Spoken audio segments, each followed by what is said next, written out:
editor.minimap.maxColumn. Limit the width of the minimap to render at most a certain number of columns.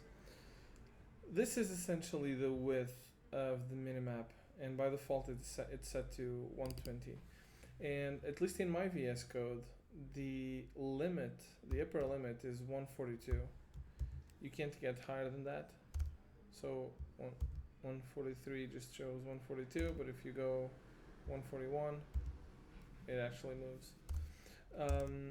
Okay, so I don't actually use the minimap to read code because it's just too small.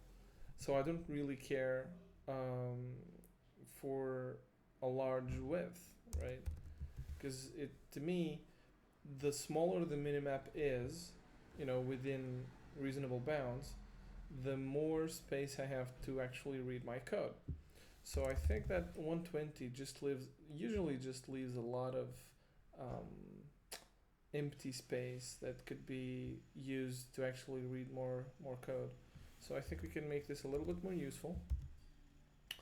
And to me, what's important is that I can grab this thing, right, and actually scroll around with it and have a notion of the code. Now, 100 pixels, is this enough?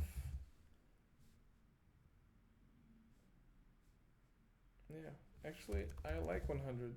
I think it's pretty good for most lines, and it gives me a little bit more space there for reading extra characters from my actual code. So I'm gonna leave this one as with 100.